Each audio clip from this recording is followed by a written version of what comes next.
오늘도 살아계신 하나님의 은혜가 여러분들의 삶 가운데 함께 하시기를 주님의 이름으로 간절히 축원합니다. 오늘은 고난주간 말씀 기도의 넷째 날입니다. 오늘 우리에게 주시는 하나님의 말씀은 마태복음 27장 45절부터 49절까지 말씀입니다. 제가 말씀을 봉독할 때 여러분도 함께 말씀을 보시기를 바랍니다.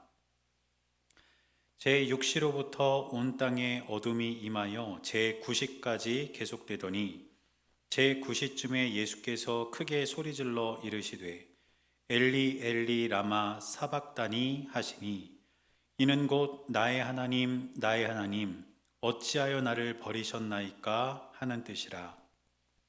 거기 섰던 자 중 어떤 이들이 듣고 이르되 이 사람이 엘리야를 부른다 하고 그 중에 한 사람이 곧 달려가서 해면을 가져다가 신 포도주에 적시어 갈대에 꿰어 마시게 하거늘 그 남은 사람들이 이르되 가만두라 엘리야가 와서 그를 구원하나 보자 하더라. 아멘. 오늘 우리가 읽은 말씀을 보면 예수님께서 십자가에서 하신 네 번째 말씀이 기록이 되어 있습니다. 오늘 본문의 46절을 보니까 이렇게 기록하고 있습니다. 제9시쯤에 예수께서 크게 소리질러 이르시되 엘리 엘리 라마 사박다니 하시니 이는 곧 나의 하나님 나의 하나님 어찌하여 나를 버리셨나이까 하는 뜻이라. 예수님께서 십자가에서 하신 네 번째 말씀은 엘리 엘리 라마 사박다니, 바로 이 말씀이고, 이 말씀을 번역한 내용이 오늘 성경에 기록되어 있는데, 그 내용은 우리가 조금 전에 읽은 것처럼 나의 하나님 어찌하여 나를 버리셨나이까, 이런 뜻입니다.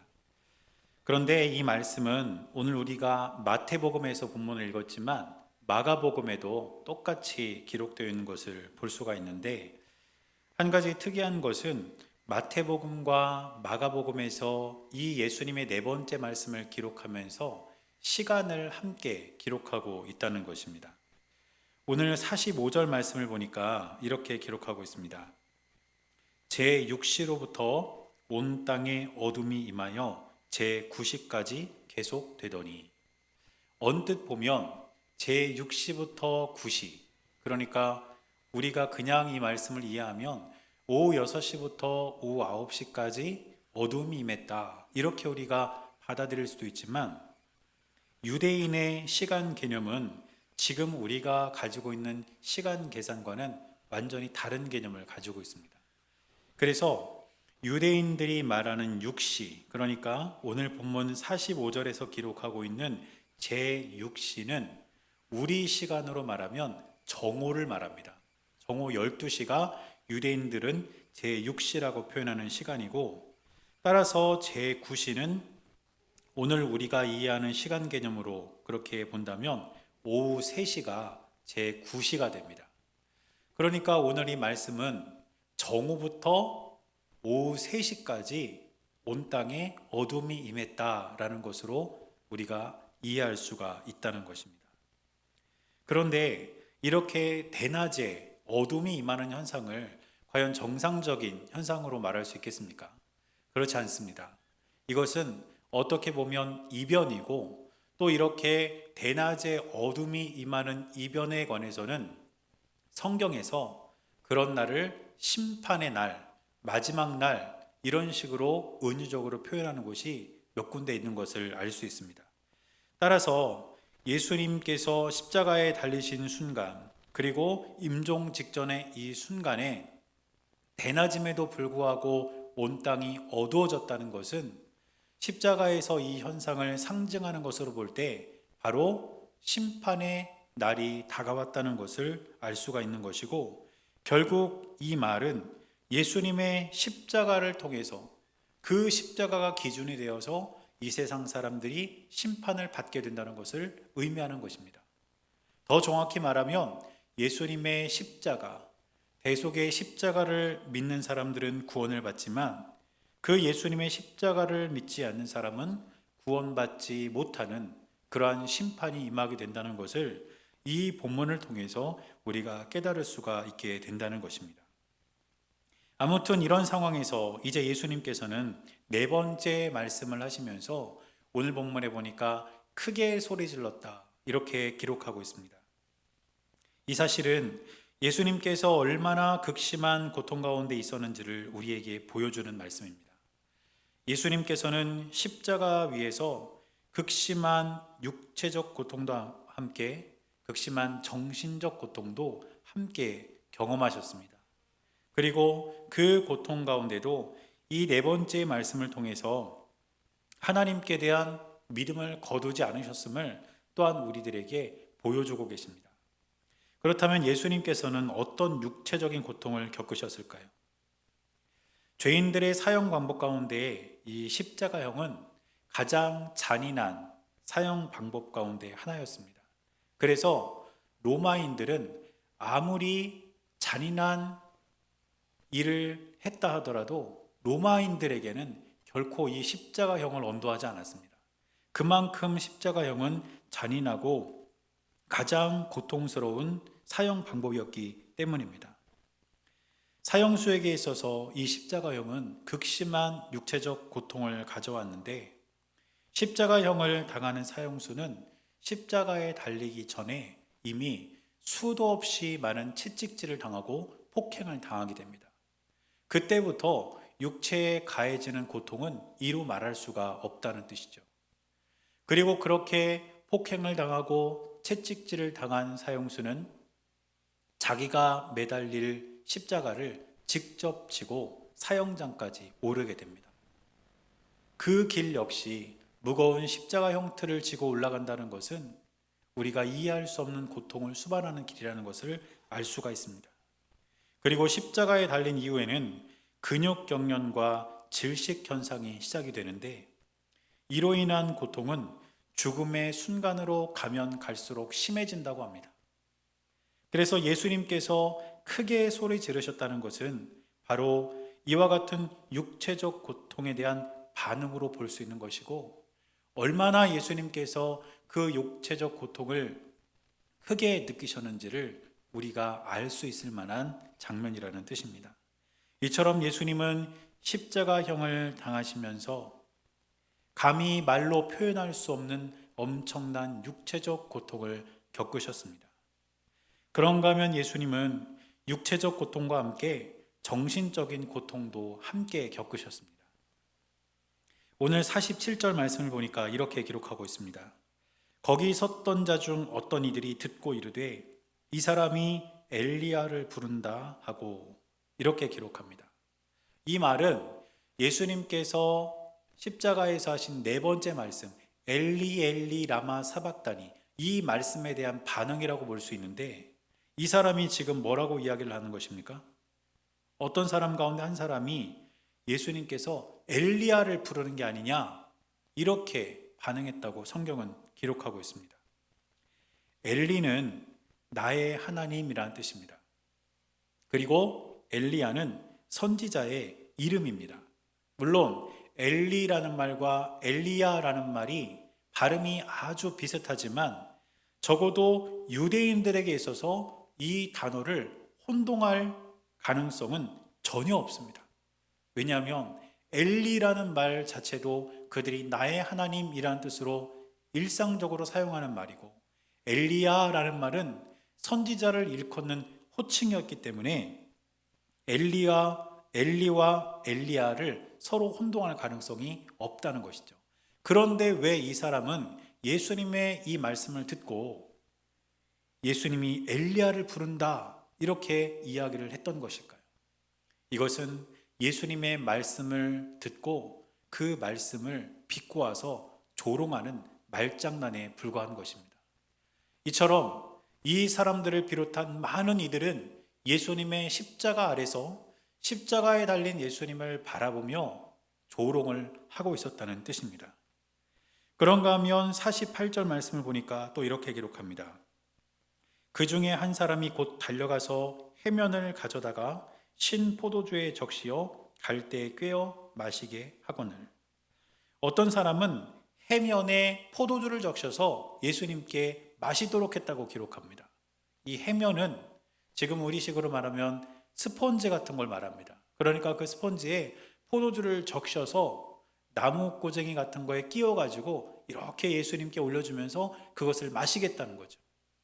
그런데 이 포도주는 피로를 회복시키고 의식을 잃어가는 사람의 의식을 조금이나마 뚜렷하게 해주는 효과가 있는 그런 음식으로 성경에서 그리고 그 당시 지역에서 사용되는 음료였습니다.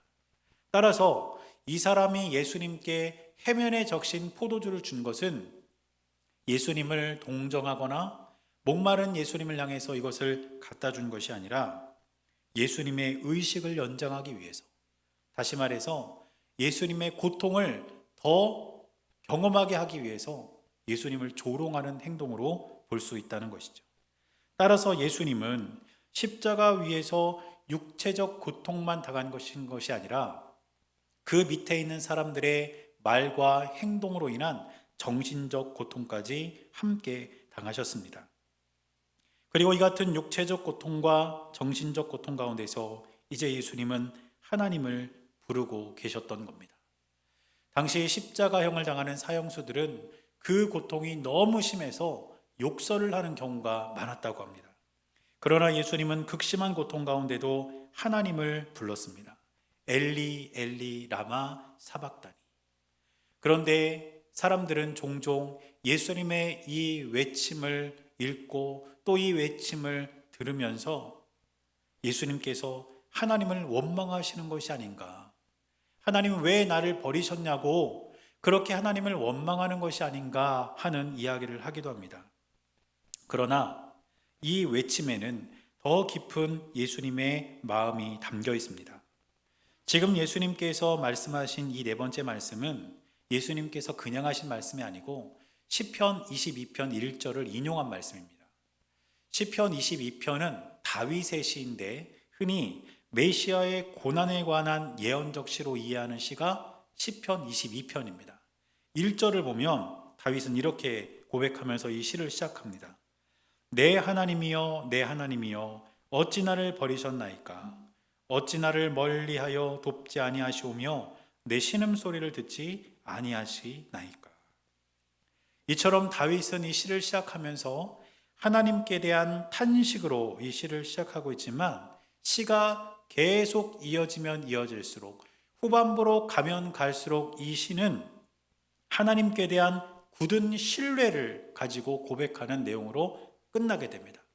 따라서 하나님께 대한 탄식으로 시작했으나 그 시의 마지막은 하나님께 대한 굳은 신뢰를 갖고 있었다는 것은 예수님께서 고통 중에 하나님께 부르짖었으나 예수님은 끝까지 하나님께 대한 신뢰를 거두지 않으셨다는 것을 우리에게 보여주는 것입니다. 따라서 저와 여러분들은 고통 중에서도 끝까지 하나님에 대한 신뢰를 거두지 않으셨던 예수님을 바라보며 우리 또한 그러한 삶을 살아가야 될 줄 믿습니다. 일본의 기독교 작가 가운데 엔도 슈샤코라는 분이 있습니다. 그리고 이분이 쓴 소설 중에 침묵이라는 소설이 있는데 이 침묵은 이분이 쓴 소설 가운데 대표작이 되는 그런 소설입니다. 이 침묵이라는 소설은 일본의 천주교가 전해질 때를 배경으로 쓰인 소설입니다. 이 소설을 이렇게 읽어보면 이 소설 안에는 포르투갈에서 파견된 페레이라라는 신부가 나옵니다. 그리고 이 페레이라 신부는 일본에 도착해서 천주교를 그들에게 전해주면서 또 일본 사람들이 천주교를 받아들이고 개종을 하고 이런 과정들을 함께 경험하게 되는데 우리나라도 복음이 처음 전해질 때 그런 일이 있었지만 일본에서도 천주교로 개종하는 사람들에 대해서 박해하는 그런 일들이 굉장히 많이 있었습니다. 심지어는 일본에서 천주교로 개종한 그런 일본인들을 바닷물이 다 빠졌을 때 썰물 때에 갯벌에다가 묶어놓습니다. 그리고 그냥 그 사람을 그대로 두면 다시 빠졌던 바닷물이 들어올 때 결국 그 사람은 거기서 순교를 하게 되는 것입니다. 일본의 박해자들은 그런 사람들을 향해서 이렇게 말합니다. 예수를 믿지 않겠다고 말해라. 그러면 풀어주겠다. 예수를 믿지 않겠다고 말하면 살려주겠다. 이렇게 갯벌 한가운데 묶여있는 사람을 향해 이야기하지만 예수님을 믿기로 결정한 일본인 신자들은 그러한 박해자들의 회유를 거부하고 그곳에서 순교하는 그런 일들이 이 소설에 기록이 되어 있습니다. 그런데 이 소설을 보면 이 페레이라 신부는 그런 상황을 보면서 하나님께 절규합니다. 하나님, 왜 박해당하는 저들을 살려주지 않으십니까? 왜 죽어가는 저들을 향해서 하나님은 침묵하고 계십니까? 왜 하나님은 아무것도 하지 않고 계시고 그들의 고통과 고난을 그저 보고만 계십니까? 이렇게 가슴을 뜯으며 절규합니다. 그런데 이 소설 속에서 하나님은 이렇게 절규하는 페레이라 신부에게 분명한 음성으로 이렇게 말씀하셨다고 기록합니다.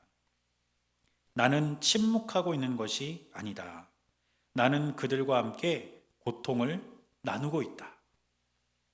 어쩌면 이 말이 어떤 사람에게는 의미 없이 들릴지 모르지만 하나님께 대한 믿음을 끝까지 지켜나가기를 원하고 그렇게 살아가는 사람들에게는 큰 위로가 되는 말씀인 줄 믿습니다. 예수님께서 십자가 고통을 당하는 순간에서도 하나님께 대한 믿음의 신뢰를 꺾지 않으셨습니다. 그렇다면 저와 여러분들 역시 그렇게 살아가야 될 줄 믿습니다. 우리가 세상을 살아가며 겪는 고통과 고난을 예수님의 십자가의 고통과 고난에 비견할 수는 없겠지만 우리 역시 고통과 고난 가운데 살아가고 있을 때 우리 예수님께서 우리의 고통을, 우리의 고난을 함께 나누고 계신다는 사실을 우리가 기억하면서 오늘도 믿음으로 주님과 동행하는 저와 여러분들이 될 수 있기를 주님의 이름으로 간절히 축원합니다. 그래서 오늘 고난주간 넷째 날을 살아가는 저와 여러분들은 먼저 우리가 예수님의 그 십자가 고난과 고통을 기억하며 살게 해달라고 우리가 함께 기도하기를 원하고, 또 두 번째로는 고난의 순간에서도 예수님께서 여전히 나와 함께하고 계신다는 사실을 우리가 의심하지 않고 신뢰하며 살아가게 해달라고 우리가 기도하며 이 한날을 살아가는 저와 여러분들이 될 수 있기를 주님의 이름으로 간절히 축원합니다. 기도하시겠습니다.